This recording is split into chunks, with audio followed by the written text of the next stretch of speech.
di naman mang-aalipin bukas.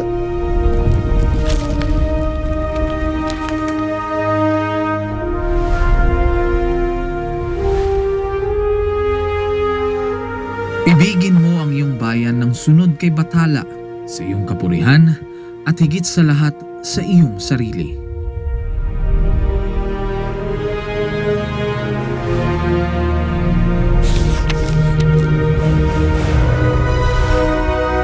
Hindi natin mapapalaya ang ating mga sarili maliban kung sumulong tayo na nagkakaisa sa iisang hangarin. Ang tunay na makabayan ay ang tumutupad ng pagpapabuti ng kanyang mga kapwa, gaano man kaaba ang kanyang katungkulan. Naway magsilbing paalala ang kanilang mga salita upang lalo nating mahalin at tapat na paglingkuran ang minamahal nating inang bayan.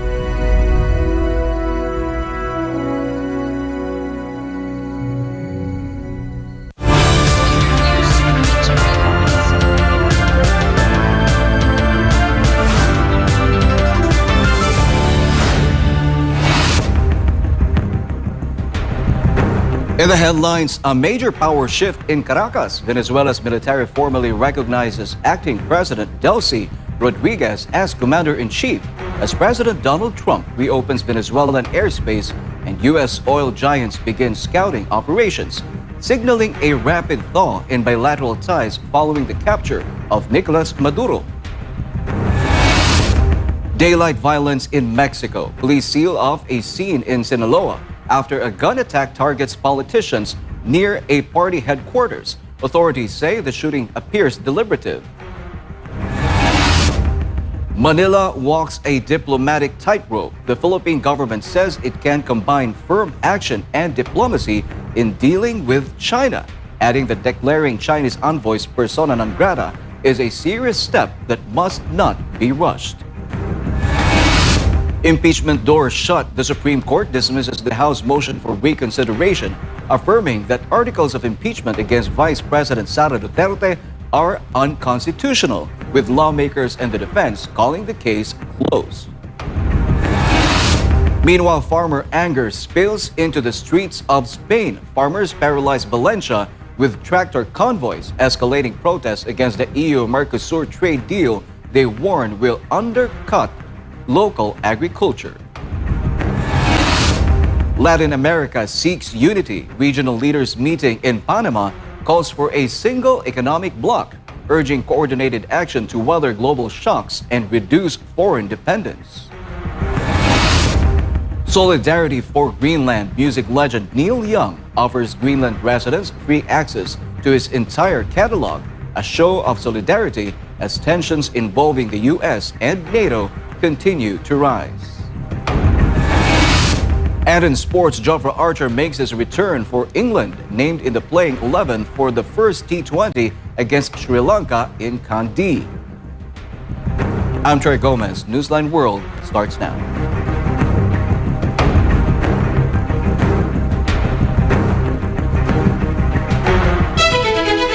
In the news, Mexico Sinaloa is rocked by a violent gun battle in broad daylight, targeting politicians near a political party's headquarters in what authorities say appears to be a deliberate attack. Carlo de la Peña will give us more detail. Police have sealed off the scene of a daylight shooting in Sinaloa after Mexican politicians were targeted near a political party's headquarters. Authorities say gunfire erupted in the area, prompting an immediate security response and the establishment of a police cordon as investigators worked to assess the situation and gather evidence. Details and the number of victims and the identities of those targeted have not yet been fully confirmed, but officials say the attack appears to have been deliberate and politically motivated. The incident has heightened security concerns in the region as violence linked to political activity continues to pose a challenge ahead of key events and gatherings. An investigation is now underway, with authorities urging the public to avoid the area while forensic teams remain on site. Reporting for Newsline World, this has been Carlo de la Peña, SMNI News. Thousands of demonstrators flooded the streets of Lima on Wednesday for the March of Sacrifice, demanding accountability for the dozens killed during anti-government protests 3 years ago. The mobilization comes as the interim government of Jose Herri faces withering criticisms for dismantling the legal teams investigating police brutality. Valdivini Gracia reports.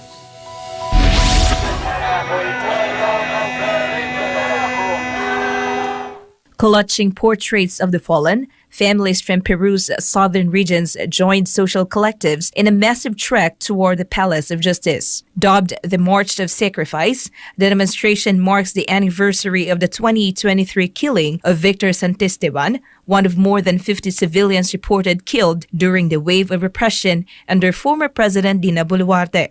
The atmosphere in the capital is thick with tension as protesters denounced the recent disbanding of the prosecutorial team that was tasked with investigating state-sponsored violence. Nos están negando la justicia. Han desactivado equipos especiales donde se investigaban los casos. Una vez más, intentan ganar la impunidad en nuestro país. The protesters' anger is also focused in current President Jose Herri, who took office in October 2025 after Boluarte was ousted by Congress.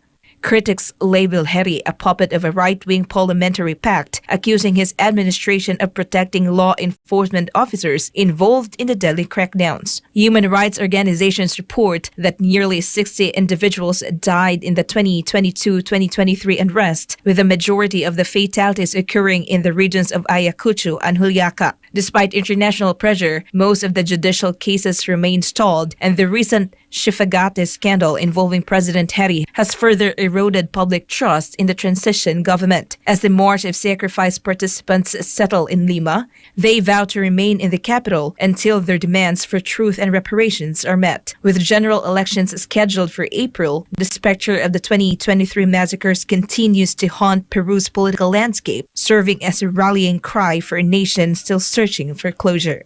Reporting for Newsline World, this is Valdivina Gracia, SMNI News.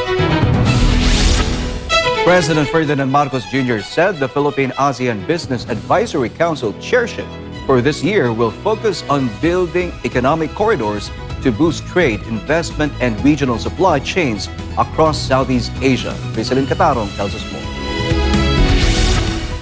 President Ferdinand Marcos Jr. on Thursday said the Philippines will focus on boosting trade and investment, strengthening regional supply chains, and expanding business opportunities across Southeast Asia as the country assumes the Association of Southeast Asian Nations Business Advisory Council or ASEAN-backed chairship for 2026. Speaking at the formal turnover ceremony held at Malacanang Palace, President Marcos reaffirmed the country's full support for ASEAN-backed programs and initiatives in the coming year, guided by the ASEAN 2026 chairship theme, Navigating Our Future Together. We will continue to provide platforms for dialogue and partnership by bringing together policymakers, business leaders, investors, innovators. As the ASEAN-backed chairship transitions from Malaysia to Philippines, President Marcos highlighted the Council's role as a key partner in advancing ASEAN's shared priorities and regional goals. He stressed that ASEAN's strength lies in its collective ability to build on past gains and move forward together. The president noted that ASEAN-back's 2026 priorities, anchored on the 4 pillars of people, planet, platform, and productivity, are closely aligned with the Philippines' national priorities. These include empowering micro, small, and medium enterprises, strengthening food security and agricultural productivity, advancing a digitally connected and AI-enabled ASEAN, and promoting industrial growth and deeper regional integration. Emphasizing the vital role of the private sector, President Marcos recognized ASEAN-back's contribution as a trusted partner in translating regional aspirations into concrete action, especially as the Council marks its silver anniversary. I fully trust the Council's readiness to approach this task with competence and with confidence. Reporting for Newsline World, this has been President Catarong, SMNI News. Israeli Foreign Minister Gideon Saar has welcomed a landmark decision by the European Union to officially designate the Iranian Revolutionary Guard Corps, or RGC, as a terrorist organization The move, described as a turning point in global security, targets the elite military unit accused of exporting terrorism and repressing the Iranian people. Almar Forzuelo reports.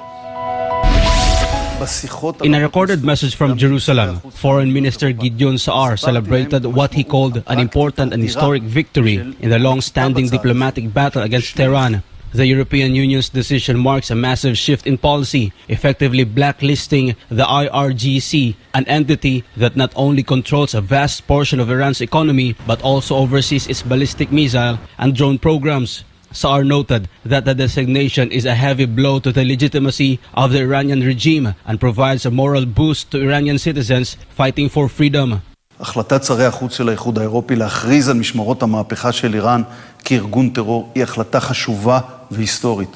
בשיחות הרבות מספור שקיימתי עם שרי החוץ של מדינות אירופה, הסברתי להם את המשמעות הפרקטית האדירה של הנקיטה בצעד הזה, שתשליך על גוף שמרכז חלק אדיר מהכלכלה האיראנית, והוא גם מוביל היום את הדיכוי הרצחני של העם האיראני, אחרי שהוא הוביל במשך עשרות שנים את הפצת הטרור ואת הפצת אי היציבות בכל המזרח התיכון. יש לכך גם משמעות גדולה בעידוד בני ובנות העם האיראני שנאבקים על חירותם, ויש לזה עוד משמעות שעומדת אולי מעל לכולן. הלגיטימציה של המשטר הרצחני והדכאני הזה נסדקה היום באופן משמעותי ביותר, ולכך יש חשיבות אדירה.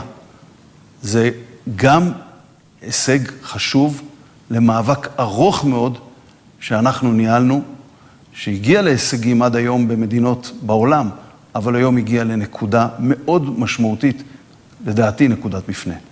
EU High Representative Kaja Kalyas confirmed the move, stating that foreign ministers took this critical step to address the IRGC's role in spreading instability throughout the Middle East and beyond. The designation allows the EU to freeze the group's assets and impose travel bans, severely limiting its ability to operate within European financial systems. In Tehran, the General Staff of the Armed Forces issued a sharp condemnation, claiming the EU acted under pressure from the United States and Israel. The IRGC has long been under fire for its support of proxy groups like Hezbollah and its involvement in cracking down on domestic protests in Iran. Experts say this move by the EU brings European policy in line with the United States and Canada, creating a more unified Western front against Iran's military apparatus. As the geopolitical landscape shifts, the Israeli government vows to continue its global campaign to isolate the IRGC and dismantle its international network of influence.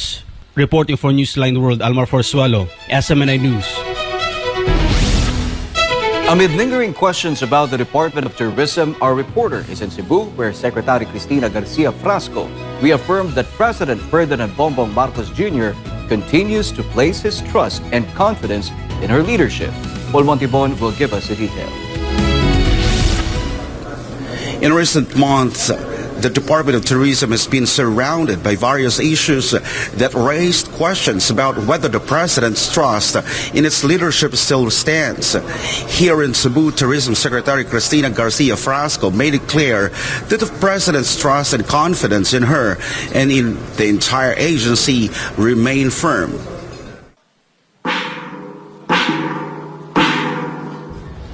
During the opening of ASEAN Tourism Meeting 2026, Tourism Secretary Frasco stressed that Malacanang continues to support her leadership despite the controversies previously faced by the department. She stressed that the President's trust goes beyond personal confidence, noting that there is a clear directive from the administration to prioritize tourism as a key pillar of economic recovery following the COVID-19 pandemic, which severely affected the livelihoods of many Filipinos. I'm very grateful to our President as well as to the national government for supporting tourism in the Philippines. I believe the matter has been clearly addressed by the palace, and that has yielded that I continue to enjoy the President's trust. So I'm very grateful for that. Alongside the ASEAN Tourism Meeting, the DOT is ramping up marketing campaigns and building stronger partnerships with local and international stakeholders. efforts aimed at attracting more visitors and generating more employment opportunities across the country.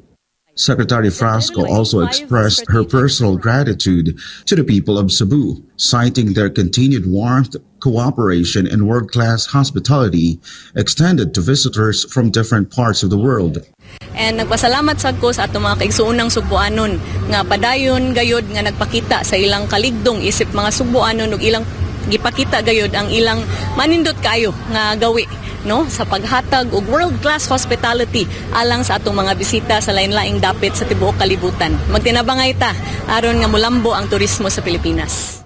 Meanwhile, the Department of Tourism also addressed public concerns regarding high airfare prices, particularly for flights bound for Siargao, an issue affecting both tourists and local communities. According to the DOT, discussions with airline companies are ongoing to help reduce airfare costs and make travel to major destinations more affordable for the public. The department clarified that despite airfare concerns, many destinations in the Philippines remain competitive, affordable, and rich in natural attractions, with provinces like Cebu continuing to offer diverse tourism experiences. So there are very many competitive destinations in the Philippines.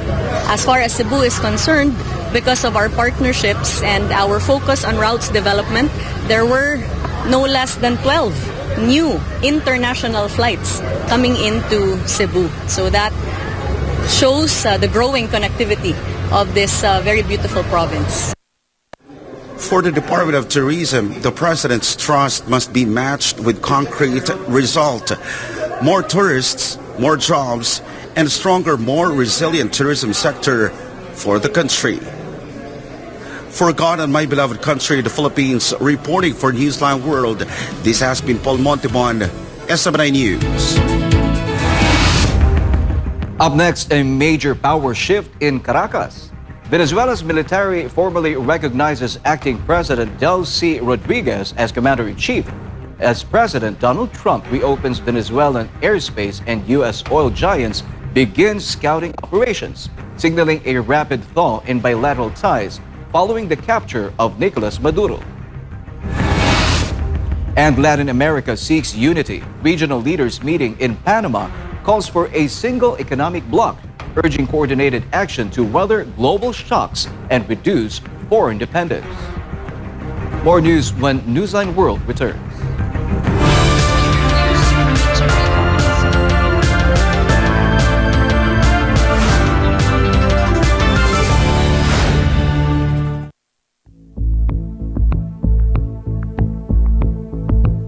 Ikaw ba ay namomroblema sa taas ng electric bill buwan-buwan? Huwag mag-alala, narito ang ilang paraan upang makatipid sa kuryente.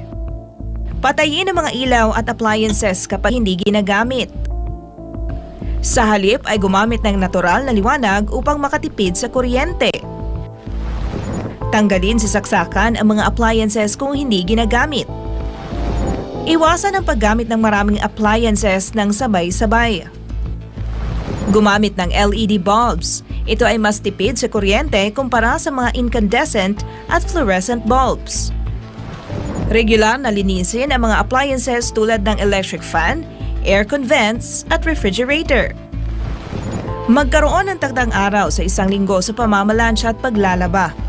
Gumamit ng energy-efficient appliances.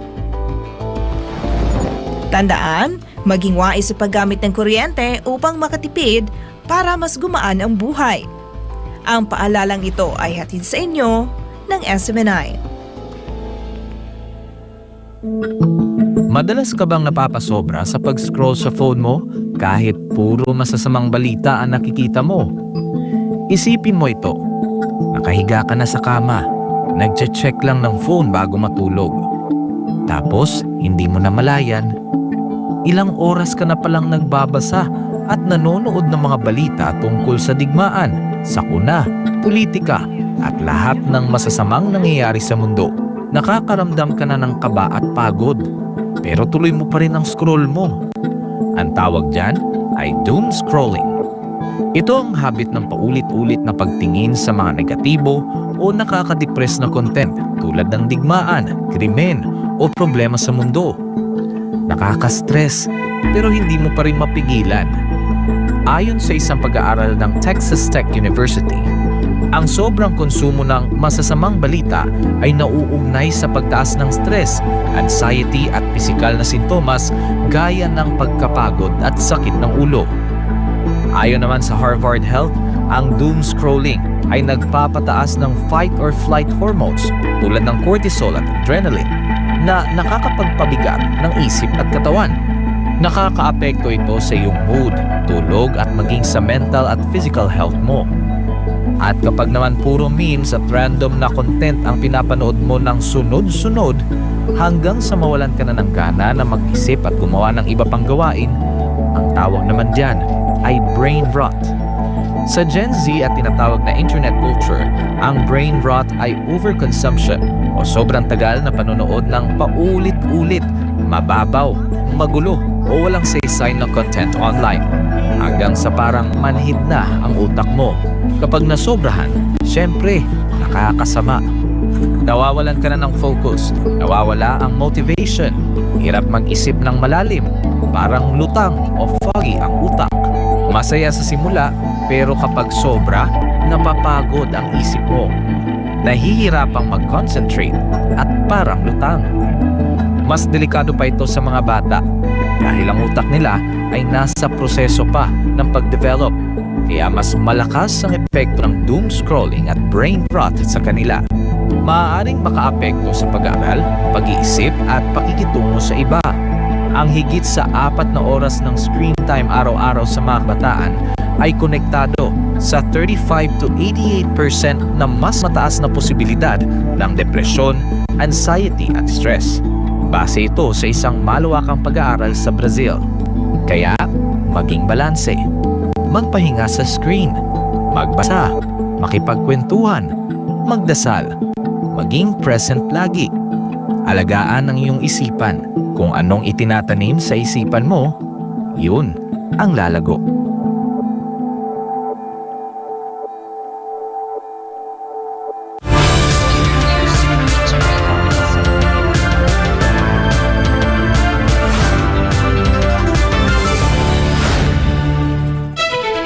In a symbolic display of power, the Venezuelan armed forces have formally recognized acting President Delcy Rodriguez as their commander-in-chief. The move comes as President Donald Trump announces the full reopening of commercial airspace and the return of American oil giants to Venezuelan soil, signaling a rapid thaw in relations following the capture of Nicolas Maduro. Prince Tripoli gives us more details. Caracas witnessed a historic shift on Wednesday as acting President Delcy Rodriguez stood before the High Military Command to be officially recognized as the nation's commander-in-chief. Rodriguez, appointed by the Supreme Tribunal following the U.S. military operation that detained Nicolas Maduro on January 3rd, described the current era as the most challenging in 2 centuries of Venezuelan history. While defiant against foreign aggression, her tone shifted toward a pragmatic politics with a capital P, emphasizing a dialogue among Venezuelans without external interference. El honor que me confiere estar hoy encargada de la presidencia de la República Bolivariana de Venezuela en una coyuntura extraordinaria, compleja, tan compleja que yo diría de las más en los últimos 2 siglos de nuestra historia. Estamos dispuestos al entendimiento, estamos dispuestos al diálogo, pero no estamos dispuestos a otra agresión. The understanding she spoke of is already manifesting in Washington. During his first cabinet meeting of 2026, President Donald Trump revealed he has been in direct contact with Rodriguez. Trump praised the strong security provided by the new leadership and instructed the immediate reopening of all commercial airspace over Venezuela, allowing American citizens to travel to the country for the first time in years. And I just spoke to the president of Venezuela, informed her that we're going to be opening up all commercial airspace over Venezuela. American citizens will be very shortly able to go to Venezuela, and they'll be safe there. They'll be safe. It's under very strong control. The shift is as much about energy as it is about diplomacy. Trump confirmed that major U.S. oil companies are already scouting locations in Venezuela to tap into the world's largest oil reserves. Under a preliminary agreement, Rodriguez has already authorized the supply of up to 50 million barrels of oil to the U.S. and released over 260 political prisoners as a gesture of goodwill. While Maduro and his wife Celia Flores await trial in New York on narco-terrorism charges, the new Venezuelan under Rodriguez appears to be pivoting towards an economic alliance with its northern neighbor. For the millions of Venezuelans in Miami's Little Venezuela and those still in Caracas, the reopening of the skies marks the end of an era of isolation and the beginning of an uncertain yet lucrative new partnership. Reporting for Newsline World, this has been Prince Tripoli, SMNI News. In a sweeping move against cross-border cybercrime, China has executed 11 members of a notorious telecom fraud syndicate accused of running deadly scam operations from Myanmar. China's state media said the executions followed the Supreme People Court's final review, which rejected appeals and upheld death sentences for crimes including fraud, illegal gambling, and murder. The executions were carried out in Zhejiang province, with family members permitted final visits. Authorities identified the group as the Ming Family Criminal Network, which operated multiple compounds in Myanmar's Kokang region and allegedly shielded scam operations with armed force. Officials said the syndicate recruited fraud bosses, detained workers, and generated more than 10 billion yuan through telecom scams and gambling schemes. The group was also accused of carrying out violent acts, including killings and assaults that left at least 14 Chinese citizens dead. China's top court said the crimes were especially heinous and posed a serious threat to public safety, justifying the harshest punishment under the law. Regional leaders gathered in Panama City for this year's International Economic Forum have issued a powerful call for unity, urging Latin American nations to act as a single economic bloc, from defying U.S. interventions to promoting capitalism for everyone. Faith Agustin tells us more. The Palace of the Herons and the halls of the International Economic Forum became the epicenter of a new Latin American vision this week. Panamanian President Jose Raul Mulino set the tone, arguing that in a world facing a great storm, the region must move past idealistic diplomacy toward a realistic and united front to secure a permanent seat on the UN Security Council. Estoy convencido que América Latina debe conformarse como un bloque único, pues solo así tendrá poder de negociación y poder concreto ante posibles amenazas. However, the shadow of the recent U.S. military operation in Venezuela loomed large over the discussions. Brazilian President Lula da Silva slammed the paralysis of regional bodies like CELAC, while Colombian President Gustavo Petro delivered a scathing critic, warning that future generations would not forget the bombing of the homeland of the liberator. No queremos misiles sobre Caracas, no, ni sobre ningún país de América. Ni al norte ni al sur.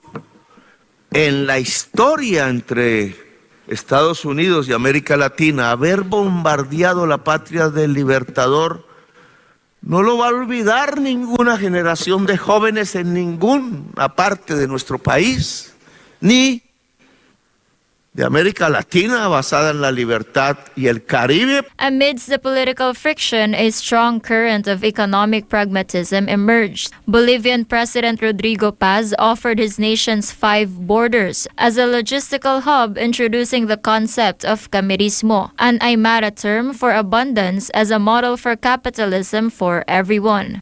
La ideología no te da de comer. Lo que te da de comer es el empleo. Ahora Bolivia, con sus 5 fronteras, quiere que no solo los 5 presidentes de fronteras sean parte de la construcción de lo que estamos intentando hacer. Y queremos generar abundancia con ustedes, terminar con los estados tranca. The sentiment was echoed by Chilean President-elect Jose Antonio Cast, who urged leaders to stop managing failure, and Ecuador's Daniel Noboa reinforced this, framing the fight against drug trafficking as the ultimate struggle for regional freedom. Ha llegado la hora de cruzar fronteras, no solo ideológicas, sino también nacionales. Para Chile eso implica mirar a Bolivia, a Perú y Argentina, no desde la sospecha, sino desde la cooperación concreta. Para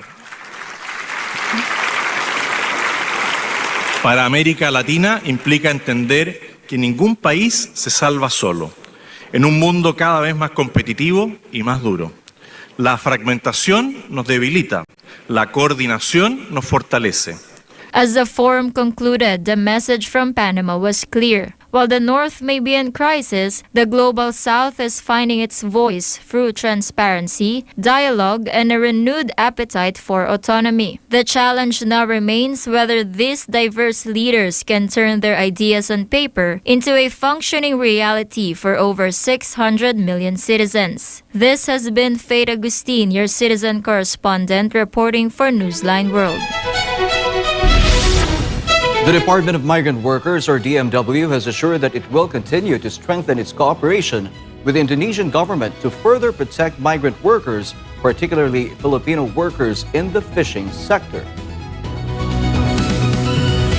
During a courtesy call held on January 29 at the DMW Central Office, Migrant Workers Officer in Charge Undersecretary Felicitas Q. stated that the relationship between the Philippines and Indonesia remains active in advancing the welfare and rights of migrant workers, including both sea-based and land-based workers.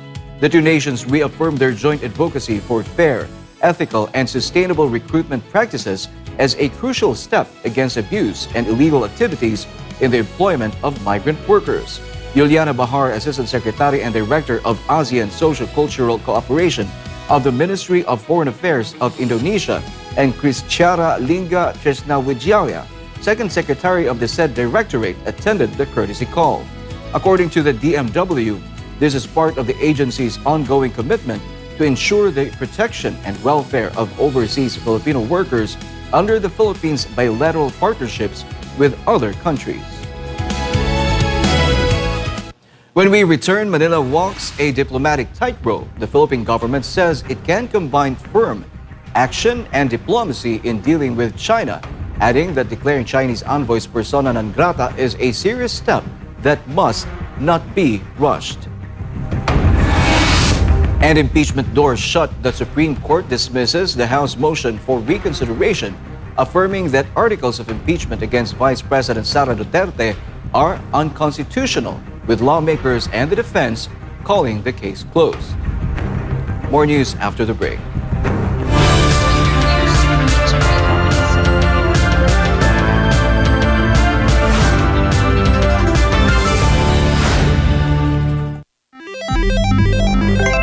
Isang pindot lang, pwede kang maka-jackpot. Mukhang masaya at easy money lang. Sa murang halaga, pwede ka na tumaya sa online gambling at e-casino apps. Mayroong sabong, slot machines, mahjong, poker at iba pa. Kailangan mo lang ng smartphone, e-wallet at internet. Pero ang aliw na ito, unti-unting nagiging bitag para sa mga Pilipino. Lalo na kung ang paborito mong artista o influencer ang mukha ng app. Mas madaling makaengganyo, diba? Parang safe naman kasi may kilalang mukha. Pero sa likod ng ngiti, sugal pa rin ang itinutulak. At syempre, mas madali ring itago ang pagkalulong sa bisyong ito. Walang pisikal na kasino o pasugalan, walang kaharap, walang accountability, kaya't mas lumalala ang adiksyon. Dagdag pa rito, maraming online gambling apps at walang regulasyon. Sa likod ng mga makukulay na interface at papremyo, nakatago ang problemang bumabalot ngayon sa bansa. Ang pagkalulong ng maraming Pilipino sa online gambling. Pwede maglaro kahit saan, kahit kailan, kahit sino, bata man o matanda, pwedeng malulong.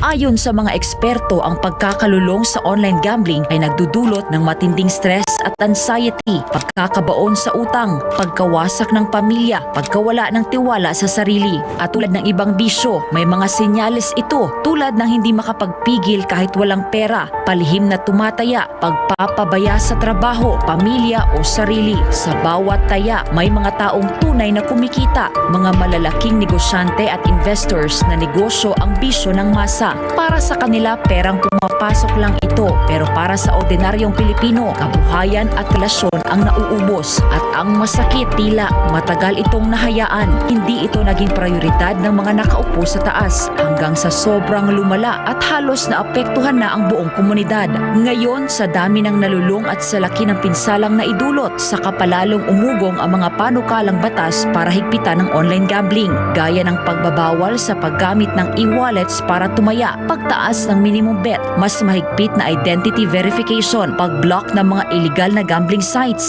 at bawasan o ipagbawal ang mga ads na target ang kabataan. Maaari itong magmukhang laro lang, pero sa katotohanan, isa itong sugal sa kinabukasan. Ang kita na dapat sa mga pangunahing pangangailangan o ipon na uubos sa sugal. At sa mundo ng online gambling, mas madali kang matalo kaysa manalo. Huwag hayaang sugal ang magdikta sa iyong buhay. Isang paalala mula sa SMNI.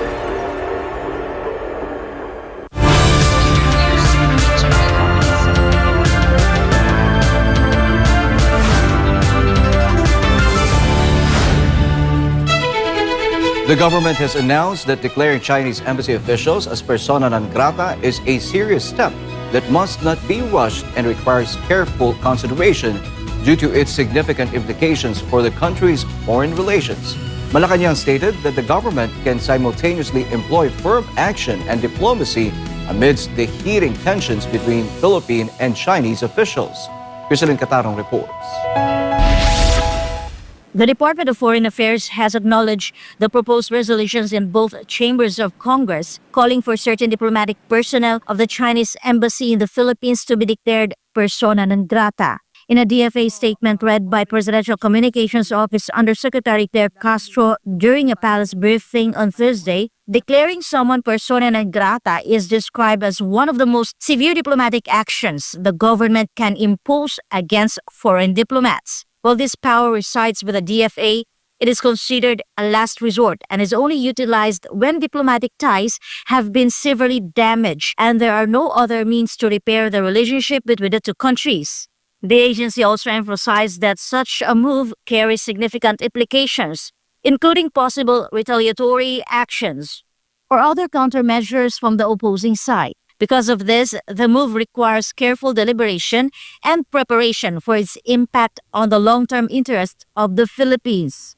It also carries tremendous implications moving forward, such as reciprocal action or other countermeasures in other areas, which is why it should not be made lightly and decided only with careful and clear thought and preparedness for how it will shape the Philippines' strategic interests moving forward.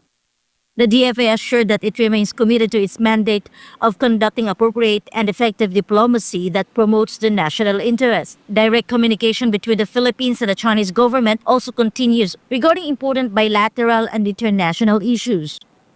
It is hoped that the DFA would be provided with ample space to perform its functions and to sort out issues with foreign counterparts through dialogue and consultation rather than through public discourse, in accordance with the President's vision and guidance as the architect of Philippine foreign policy.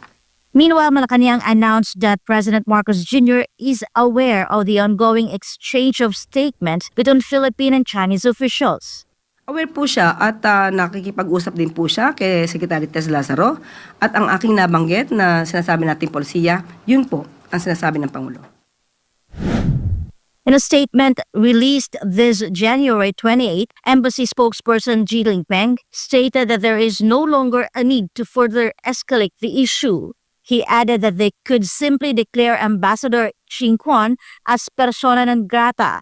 That would be the most direct step. As ambassador, he bears responsibility for all the words and actions of the Chinese embassy. However, he will do so with immense pride and honor as he has fulfilled his duty and responsibility as a diplomat of China for his country. The embassy official further mentioned that if any Chinese diplomat is to be declared persona non grata, the entire 12-member media affairs and public diplomacy team should be included as well. However, the Chinese embassy in the Philippines asserted that even if the embassy were to be closed, they would continue to oppose any smears and misinformation against China.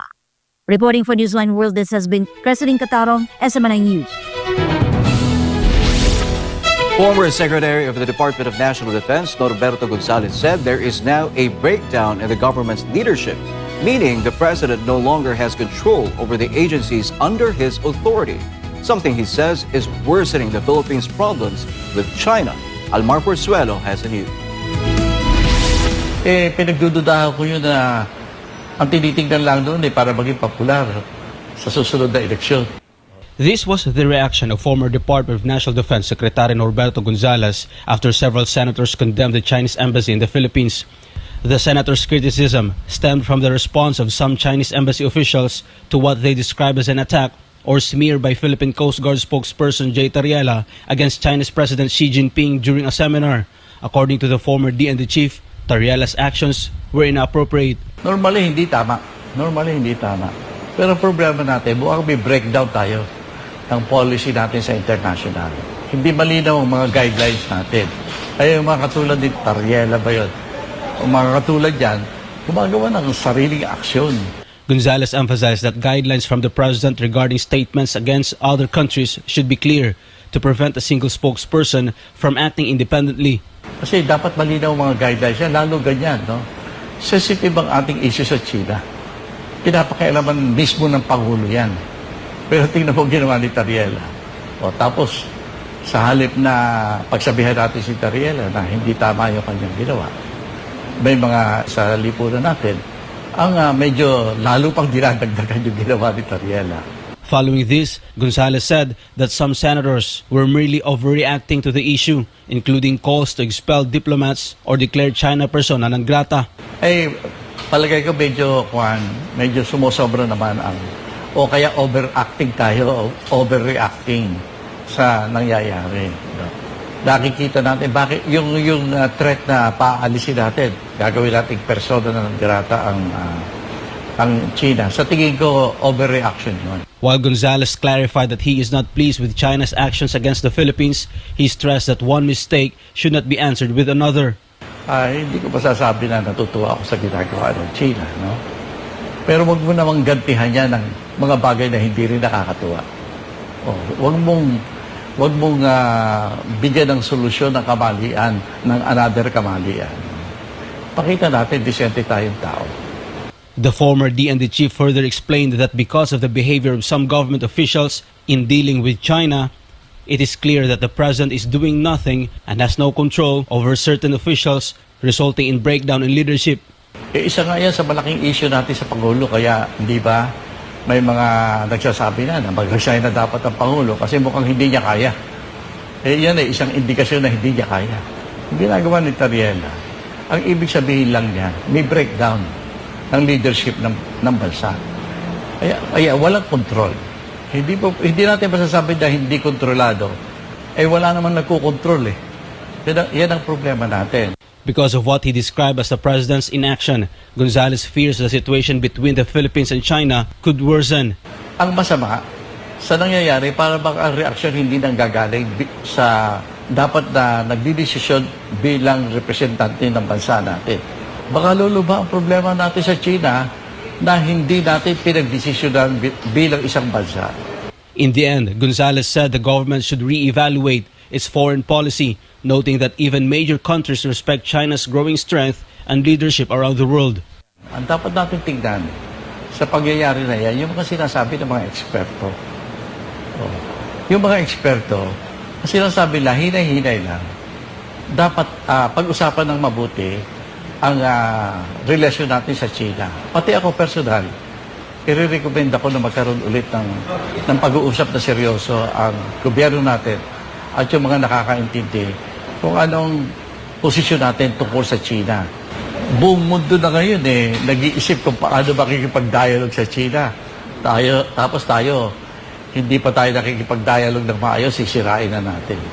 Ang pinag-aaralan ngayon ng mga ibang bansa sa paligid natin at even sa Europa ay kung paano iaayos ang dialogue with China. For God and my beloved Philippines, Almar Forzuelo, SMNI News.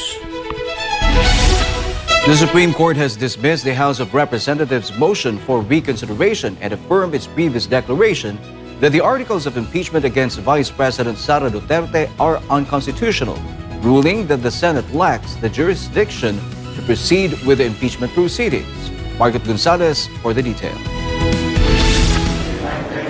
The Supreme Court has officially ended the matter regarding the legality of the articles of impeachment against Vice President Sara Duterte after it dismissed the House of Representatives' motion for reconsideration. The motion sought for the justices to reverse their previous declaration of the complaint as unconstitutional and to render the articles of impeachment valid. It can be recalled that the initial decision received a unanimous vote from the justices. In another unanimous vote by the SC justices today, the High Court affirmed its July 2025 declaration that the fourth impeachment complaint transmitted by the House of Representatives to the Senate on February 5, 2025 violated the one-year bar rule. Consequently, the upper house of Congress has no jurisdiction to continue the proceedings. By a unanimous vote of all those participating, the Supreme Court en banc denied with finality the motion for reconsideration filed by the House of Representatives, which sought to reverse the court's July 25, 2025 decision that declared the articles of impeachment against Vice President Sara Z. Duterte unconstitutional. It affirmed that the fourth impeachment complaint transmitted to the Senate on February 5, 2025 was already barred by Article 11, Section 3, Subsection 5 of the Constitution. Among the points clarified by the Supreme Court in its decision is that the first three impeachment complaints received by the lower house was deemed initiated when the House failed to include them in the order of business within 10 session days. Under the one-year bar rule in Article 11, Section 3 of the Philippine Constitution, only one impeachment proceeding is allowed within a one-year period against an impeachable government official. This decision of the court made sure that the constitutional rights are still protected in impeachment proceedings, and it actually expedited the proceedings with its interpretation of session days. This decision of the Supreme Court is immediately executory, and no further appeals related to this matter will be entertained. No further pleadings will be entertained. Meanwhile, the defense team of Vice President Sara Duterte acknowledges the Supreme Court's decision dismissing the House of Representatives' appeal. They expressed gratitude for the clear guidance laid out by the Supreme Court regarding the proper process and the limitations of an impeachment complaint. According to the team, now that the matter is settled, it is time to focus on other more pressing problems facing the country. Meanwhile, in a statement from the House Speaker Boji D, he also said that they respect the court's decision and the standards for the impeachment process as established by the Constitution. For God and beloved Philippines, this has been Margaret Gonzalez, SMNI News. In the recently publicized opinions of several justices following the Supreme Court's affirmation of the declaration that the articles of impeachment are unconstitutional, they emphasized that it is not only the impeachable officer but also the impeachment process itself that must be examined and judged. It was alleged that the House of Representatives circumvented the one-year bar rule, a move the justices argued should not be overlooked. Kay Villan reports. Supreme Court Associate Justice Amy Lazaro Javier stated that it is not only the impeachable officer but also the impeachment process itself that must be scrutinized when rendering a judgment. This was emphasized by the justice in her separate opinion regarding her vote affirming the initial declaration that the articles of impeachment against Vice President Sara Duterte are unconstitutional. It can be recalled that the lack of due process and the violation of the one-year bar rule were the reasons behind the Supreme Court's dismissal of the House of Representatives motion for reconsideration. According to Javier, accountability applies to everyone. Therefore, it is not only the official being impeached who should be examined and judged, but also the institution that filed the case. The fairness of the process, the openness of the hearings, and the adherence to the Constitution are essential, she stated. According to her, when impeachment is conducted recklessly, the damage extends beyond the removed official. It also erodes public trust in the legislature and the Constitution. Meanwhile, in the separate concurring opinion of Associate Justice Ramon Paul Hernando, he stated that the House of Representatives circumvented the one-year bar rule in the impeachment proceedings. He noted that the House forgot the significance of the regulation by treating the one-year bar rule as a trivial command and actions, he says, that the court simply cannot overlook. The justice explained that the one-year bar rule was established to maintain a proper balance between holding government officials accountable and ensuring the orderly functioning of the government. He asserted that impeachment should not be overused, nor should its rules be entirely evaded. If either extreme is taken, he warned it leads to chaos. Reporting for Newsline World, Kai Villan, SMNI News. A large group of business leaders expects a drop in the country's gross domestic product, or GDP, growth for the final quarter of the year, according to them. This is due to the ongoing corruption scandals within the government, Gina Tono reports. The Philippines has failed to reach the economic growth target set by the government. According to the Philippine Statistics Authority, the country's total income and productivity or gross domestic product grew by 4.4% in 2025. However, the figure is lower than the target range of 5.5% to 6.5%. This is also lower than the 3% growth recorded in the final quarter of 2025. The Philippine Chamber of Commerce and Industry meanwhile stated that they already expected the country's GDP to slow down in 2025. According to the business group, this is due to the corruption scandals involving the government's infrastructure projects. They added that this has also pushed the government to reduce or temporarily halt public spending on flood control projects. The group admits that the economy has weakened due to these issues. However, they reportedly believe that the Philippine economy will recover in the first quarter of 2026.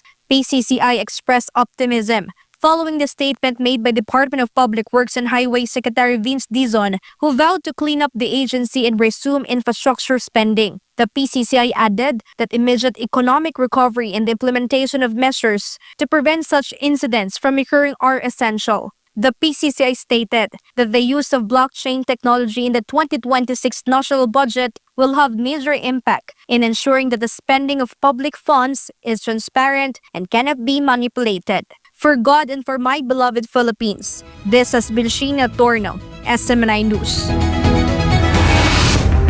After the break, farmer anger spills into the streets of Spain. Farmers paralyzed Valencia with tractor convoys, escalating protests against the EU-Mercosur trade deal they warned will undercut local agriculture. Solidarity for Greenland. Music legend Neil Young offers Greenland residents free access to his entire catalog, a show of solidarity as tensions involving the US and NATO continue to rise. And in sports, Jofra Archer makes his return for England, named in the playing 11 for the first T20 against Sri Lanka in Kandy. We'll be back after the break.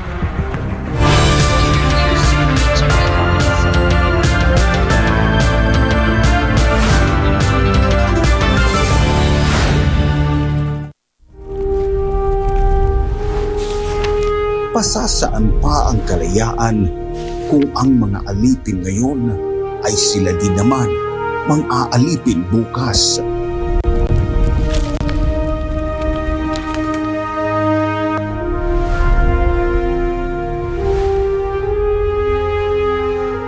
Ibigin mo ang iyong bayan ng sunod kay Bathala, sa iyong kapurihan at higit sa lahat sa iyong sarili.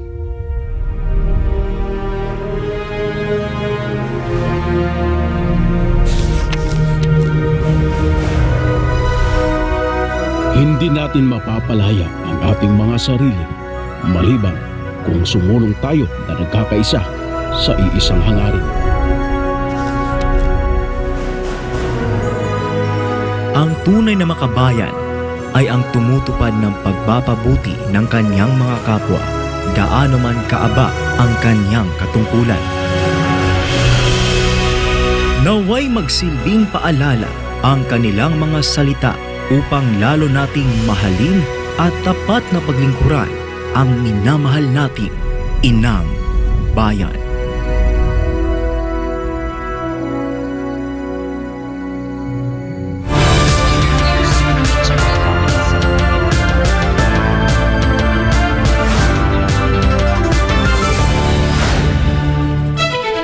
Tractor convoys paralyzed the city of Valencia on Thursday as Spanish farmers escalated their mobilizations against the controversial EU-Mercosur trade agreement. Protesters warned that the pact, recently signed in Asunción, will flood the market with cheap imports produced under lower standards, threatening the survival of local agriculture. Joy Tabanao has the story. The sea of tractors and angry farmers took over the plazas of Valencia, forming massive roadblocks to signal the rejection of Brussels' latest trade policies under the banner for the future of our countryside.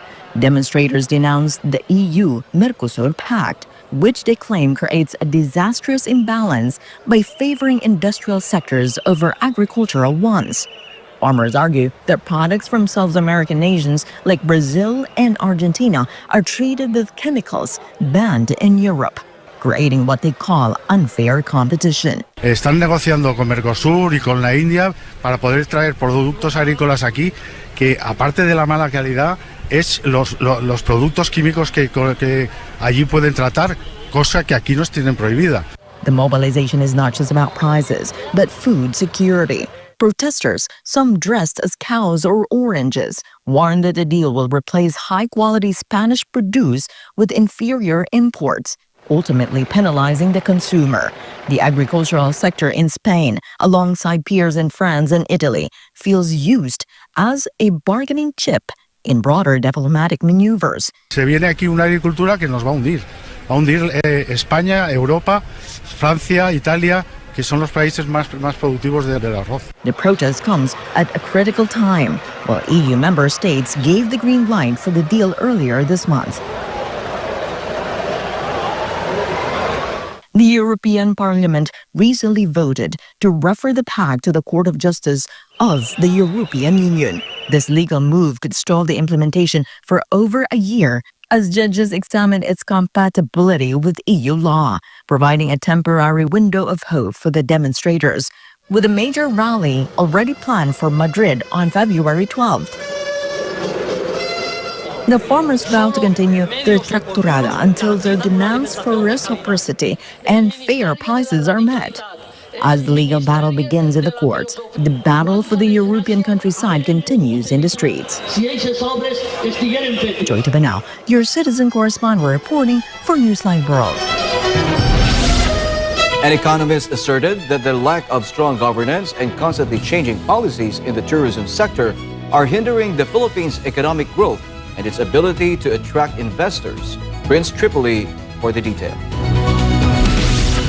The Department of Economy, Planning and Development, or DepDev Secretary Arsenio Balisacan said that tourism is one of the sectors with the greatest potential to attract more investors to the country. This comes alongside the release of the data from the Philippine Statistics Authority, or PSA, showing that the Philippines' GDP growth fell to 3% in the fourth quarter of 2025. However, according to economist Cora Guidote, one of the reasons for the slow economic recovery is the government's inconsistent tourism policies, particularly toward tourists from China, which has been one of the country's largest sources of tourist arrivals. Dapat maging friendly tayo sa China kasi yan ang pinakamaraming turista na dumadating dito dati. Ang laki na ng binagsak niyan. So, ewan ko ba, ang polisiya ng Pilipinas, tapos ang ingay-ingay pa ng mga senador. She added that aggressive statements by Philippine officials against China, one of the country's major sources of tourist arrivals, also contribute to the problem.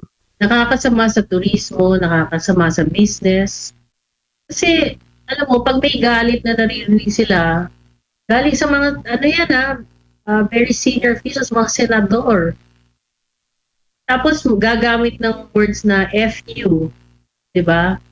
Anong klaseng, syempre, galit yung naririnig nila. So, pag ang isang opisyal galit, may security implications yan.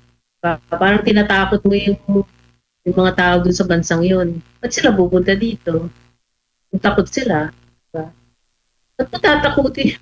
Guidotti further said that although the Philippines is hosting several ASEAN activities, if the direction of tourism and diplomacy is not fixed, and if current governance continues, the country may end up serving merely as a transit point, while actual revenues go to more prepared countries in the region. Kaya yung mga investors ayaw pumunta dito kasi hanggang ngayon, bad governance. I'm saying it straight. The governance is very bad at the moment. And investors are always looking at good governance as one of the metrics.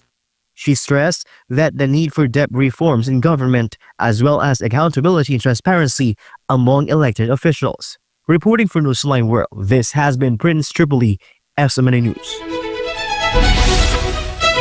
The Association of Southeast Asian Nations, or ASEAN, has officially launched a new long-term roadmap aimed at strengthening tourism across the region.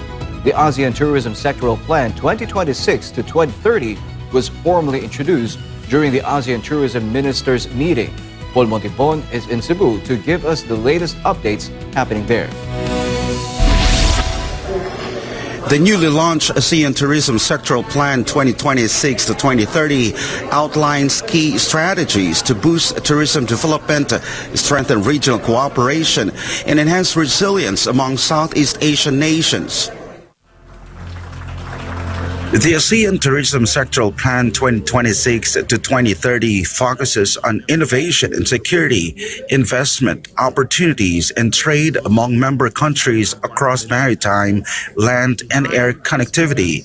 During the meeting, ASEAN leaders discussed strategic priorities including resilient tourism development, empowerment of human capital, seamless accessibility, digital innovation, tourism diversification, and sustainable tourism growth. Officials expect a stronger collaboration among the 11 Southeast Asian nations, particularly in skills exchange, human capital development, travel facilitation, and digital empowerment, key drivers seen to further strengthen the region's tourism industry. For host Cebu, the plan also highlights recovery and resilience, especially for host Cebu, which has recently faced major challenges. Aside from the pandemic, the province was hit by strong earthquakes, typhoons, and other disasters that claimed lives and disrupted livelihoods. The Department of Tourism is prioritizing the revival of local tourism to restore income for communities dependent on agriculture, fishing, travel, and other tourism-related sectors. From this year until 2030, the roadmap is expected to bring improvements in the country's tourism landscape, supported by stronger ASEAN cooperation and increased foreign investments from neighboring Southeast Asian nations. With regional unity and long-term planning at its core, the ASEAN Tourism Sectoral Plan is seen as a major step toward a more resilient, inclusive, and sustainable tourism industry, not only for Cebu, but for the entire Southeast Asian region. For God and my beloved country, the Philippines, reporting for Newsline World, this has been Paul Montibon, SMNI News.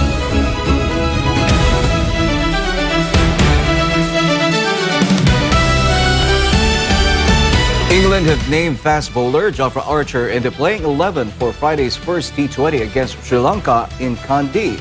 Meanwhile, New York Knicks star Karl Anthony Towns has played down trade rumors linking him to a possible deal for Bucks forward Giannis Antetokounmpo ahead of the NBA trade deadline. Here's Carlo De La Peña for the update. England come into the opening T20 after a confident 53-run win in the one-day series and now turn their attention to the three-match T20 series ahead of next month's T20 World Cup. Jofra Archer makes his return after recovering from a side strain that forced him to miss the final two tests of the Ashes. The 30-year-old was not initially included in the T20 squad and was expected to return at the World Cup, but has been cleared to play sooner than planned. Ben Duckett misses out with a bruised finger, allowing Jos Buttler to open the batting. Buttler will also make his record equaling 401st appearance in an England shirt. England team for the first T20: Phil Salt, Jos Buttler, Jacob Bethel, Tom Banton, Harry Brook as captain, Sam Curran, Will Jacks, Jamie Overton, Liam Dawson, Jofra Archer, and Adil Rashid. Meanwhile, after New York's 119-92 win over Toronto, speculation has grown linking Karl Anthony Towns to a potential trade for Giannis Antetokounmpo. Towns addressed the rumors, saying they don't affect his focus. He added that he has been part of trade talks for nearly a year, but remains committed to helping the Knicks win. Several teams, including the Knicks, Warriors, Heat, and Timberwolves, have been mentioned as potential suitors, though New York's limited draft assets could complicate a deal. Despite offensive struggles, Towns continues to impact games. Against Toronto, he scored 8 points and grabbed 22 rebounds, raising his season average to 11.6, the NBA's best. Reports say Milwaukee is now more open to offers for Antetokounmpo as the February 5 trade deadline approaches. Reporting for Newsline World, this has been Carlo De La Peña bringing you the latest sports news.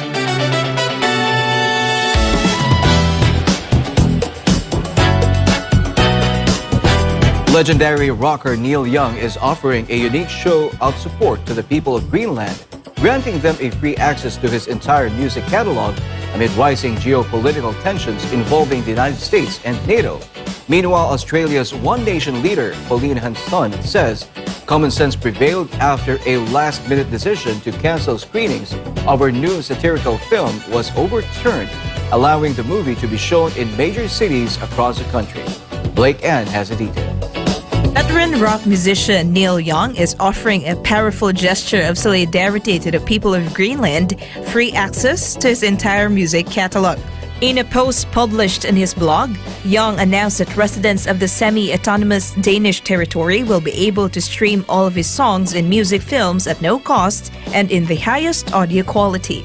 The move comes amid growing geopolitical tensions as Greenland's future has recently become a point of strain between the United States and NATO. Young said he hopes his music can help ease what he described as unwarranted stress and threats faced by the people of Greenland. He added that the gesture is meant as a show of support during what he called a difficult and uncertain time.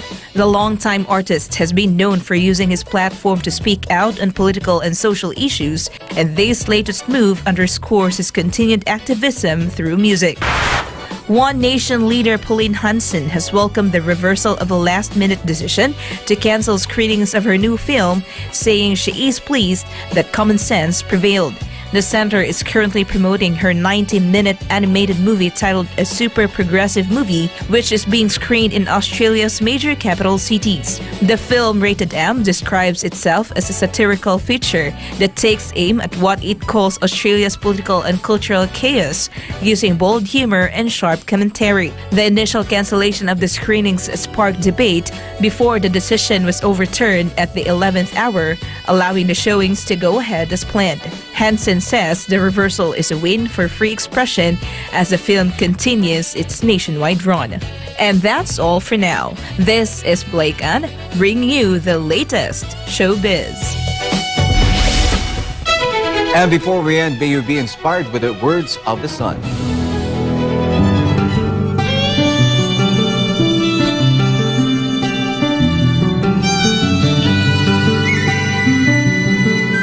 Discipline and sacrifice are the ingredients to success.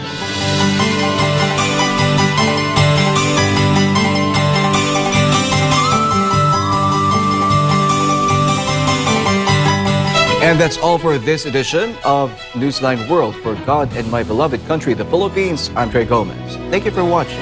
Goodbye.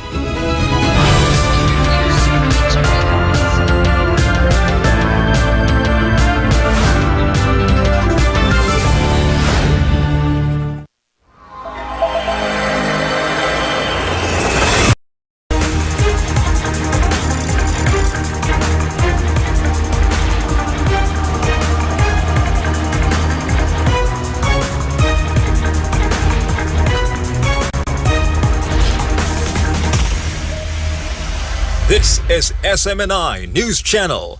Truth that matters.